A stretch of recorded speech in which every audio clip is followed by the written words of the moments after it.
اگر نیک اور مخلص بننا چاہتے ہو تو شبنم کے قطرے کی طرح شفاف ہو جاؤ۔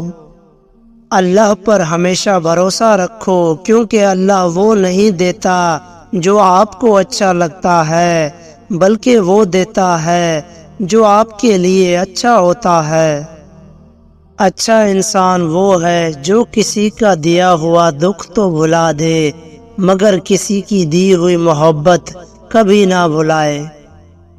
اللہ کی راہ میں بظاہر کانٹوں سے بھری ہے، مگر در حقیقت اطمینان اور سکون کی دولت سے بھری پڑی ہے۔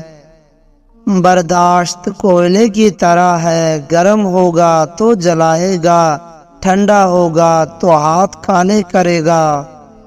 کمزور موقع کی تلاش میں رہتا ہے، باہمت انسان خود موقع پیدا کرتا ہے۔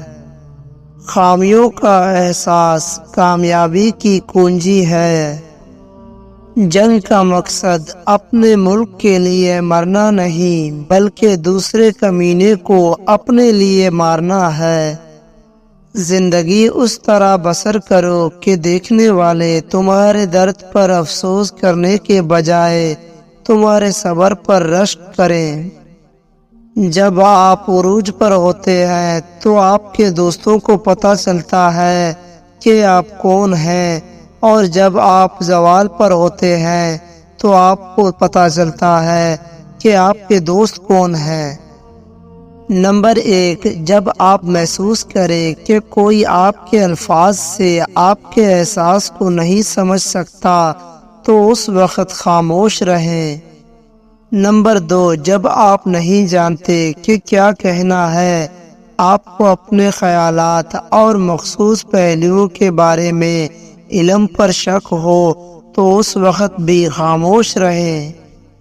نمبر 3، جب کوئی دوسرے شخص پر تنقید کر رہا ہو تو آپ کو اس قسم کی منفیات کا حصہ بننے کی ضرورت نہیں، اس وقت بھی خاموش رہیں۔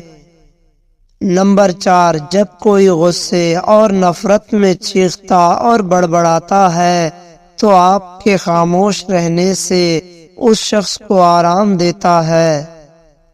نمبر 5، جب کوئی دوسرا شخص جذباتی طور پر اپنی زندگی کے کچھ واقعات بتا رہا ہو تو خاموش رہنے کی کوشش کریں۔ Please subscribe my YouTube channel and like share this video. Hakeem Luqman.